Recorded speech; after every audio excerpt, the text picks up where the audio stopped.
News for nation देख रहे हैं आप। मैं हूं आपके साथ रश्मि। बिहार के भागलपुर में रात तकरीबन 11:30 बजे एक बड़ा धमाका हुआ जिसमें 2 मंजिला इमारत धराशायी हो गई और साथ ही साथ अब तक जो ताजा अपडेट सामने आई है उसके मुताबिक 9 लोगों के मौत की पुष्टि हो चुकी है।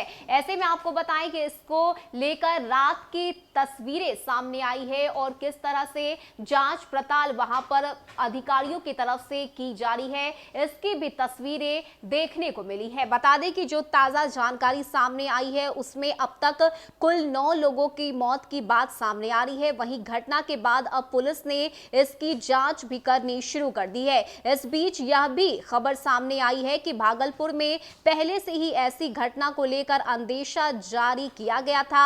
आईबी ने भागलपुर पुलिस को अलर्ट भी किया था, लेकिन इससे गंभीरता से नहीं लिया गया। ऐसे में रात तकरीबन 11:30 बजे ये जो धमाका हुआ है उससे आसपास के इलाके में दहशत का माहौल बना हुआ है और अब तक कुल 9 लोगों की मौत की बात कही जा रही है। ऐसे में भागलपुर के डीएम ने क्या कुछ कहा है इसको लेकर और आधी रात की क्या कुछ तस्वीरें भागलपुर से निकलकर सामने आई है, आप इस पूरे वीडियो को देखिए। ब्लास्ट की घटना और इसमें जो अभी प्रथम दृष्टया जो अभी हम लोगों को पता चल रहा है कि पटाखा बनाने में ये पूरा परिवार लगा हुआ था। पहले भी इस तरह की घटनाएं कम स्केल पर यहाँ हो चुकी है, तो ये सब जांच का विषय है और इस पर जो भी आगे कार्रवाई है वो होगी।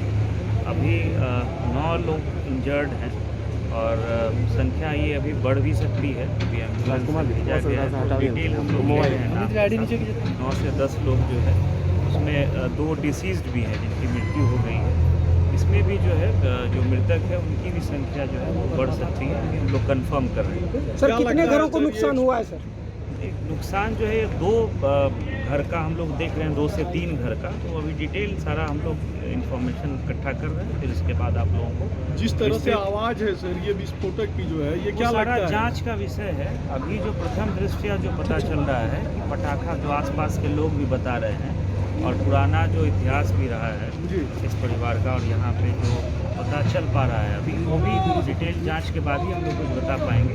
लेकिन पटाखा बनाने में इस घर का उपयोग होता रहा है। यहाँ पटाखा बनाने में जो यहाँ परिवार रहते थे वो पटाखा बनाने का काम करते थे, यही अभी हम लोगों को पता चला है और डिटेल जब इंक्वायरी होगी तो सारी जानकारी आप लोगों के साथ शेयर होगी। शहर के बीचों बीच है सर, घनी आबादी है और आतिशबाजी ये दिखता शहर वही आपको हमने बताया कि जो जानकारी हम लोग अभी तक इकट्ठा कर पाए हैं उसमें ये पता चला है कि पटाखा बनाने के दौरान ये घटना हुई है और जिसमें सर कितनी मौत सर हुई? अभी 2 की पुष्टि हो गई है, लेकिन संख्या अभी बढ़ेगी। 2 तो अस्पताल में डेड बॉडी चली गई है और भी कुछ डेड बॉडी जो है। इंज्योर्ड कितने हैं सर? इंजर्ड 7 हैं, लेकिन ये भी संख्या अभी हम लोग एग्जैक्ट नहीं बता पाएंगे।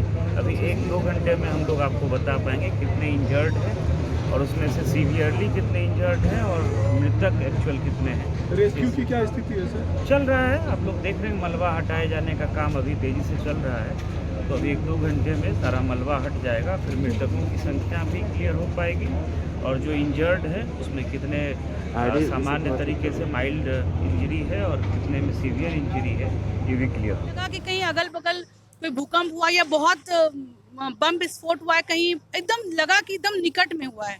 हम लोग एकदम सब लोग कॉलोनी से बाहर निकल गए और चूंकि जहाँ पर घटना हुई है उस इलाके में पहले भी ऐसी घटना घटित हो चुकी थी, तो मुझे सडनली ऐसा लगा कि ये काजवली चक मोहल्ले में ही हुआ है और मेरा यह क्षेत्र भी पड़ता है। तो मैं तुरंत वहाँ से निकली और निकलते निकलते हमने जेसीबी के लिए और पता चल गया कि यहाँ पर बम विस्फोट हुआ है बहुत तेज और हमारे आते आते मालूम हुआ यहाँ पर कि अगल बगल के लगभग 4 मकान पूरी तरीके से धराशायी हो गए हैं।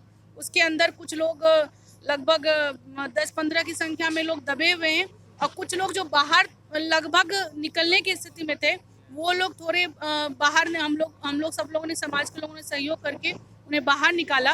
फिर तत्काल तुरंत ही हम लोग जेसीबी, अभी स्मार्ट सिटी का काम संयोग से चल रहा है हमारे वार्ड में, तो उनके जेसीबी कार्य कर रही थी यहाँ पर, तो उन्हें आग्रह किया, तुरंत जेसीबी आई और हमने सदर अस्पताल में भी डीपीएम को फ़ोन किया, उनको तुरंत आग्रह किया जल्दी आप एम्बुलेंस भेजिए, तो उन्होंने 4-5 एम्बुलेंस तुरंत भेजा।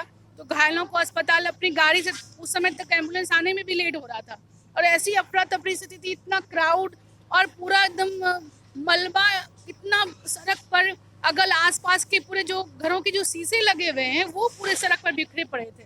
तो ऐसा मतलब बदहवा सा कुछ समझ में नहीं आ रहा था कि ये क्या किया जाए। तो पहले भी 2007 में भी इतनी ही विभत्स घटना घट चुकी है और लगातार पिछले वर्ष भी लगभग दीपावली से पहले दशहरा के समय, यानी कि जब जब ये त्योहार का समय आता है, जब लोग पटाखे जलाते हैं जिस भी त्योहार में, उससे ठीक पहले कहीं ना कहीं घटना घटित होती है। और यहाँ पर मुझे लगता है कि सब लोगों को, स्थानीय थाने को भी मालूम है या अन्य लोगों को भी जानकारी है कि इलीगल तरीके से जो ढंग का कारोबार जो चल रहा था, आज उसका परिणाम 1 या 2 लोग करते होंगे, लेकिन उसका परिणाम कितने लोगों को भुगतना पड़ा। जैसे प्रशासन को, अभी एसएसपी महोदय, डीआईजी महोदय भी आए थे, हमने उनसे आग्रह किया है कि अब पहले इस प्रकार से जब सूचना रहती है तो समय पर क्यों नहीं चेता जाता है प्रशासन को, क्यों नहीं समय पर वो कार्रवाई करते हैं। आज अगर वो समय पर कार्रवाई होती तो ये ऐसी घटना नहीं देखने को मिलती। बिल्कुल, मुझे लगता है कि 7-8 लोग तो जरूर काल के गाल में समा गए हैं। काफ़ी लोग 15-20 की संख्या में लोग दबे हुए हैं। कुछ घायलों को हमने एम्बुलेंस और अपनी गाड़ी से भी अस्पताल भिजवाया है। घटना बहुत विभत्स है। देखिए, इस घटना से प्रशासन को तुरंत सबक लेते हुए वो इसको एक लेसन के रूप में ले।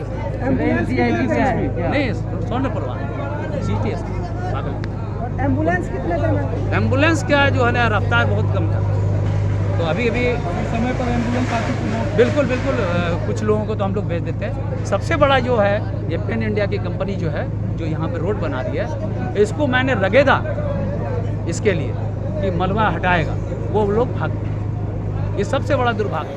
अरे भैया फोटो सेशन छोड़ो, पहले जाने दो।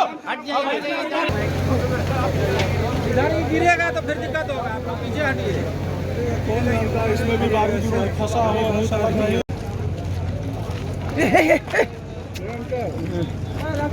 ना अच्छा, आप ही ठीक।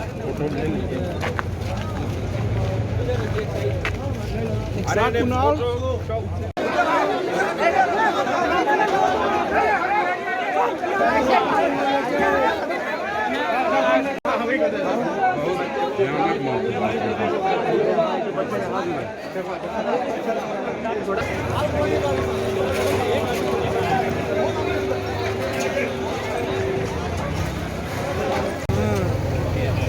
दोनों तो का बात बोलता है।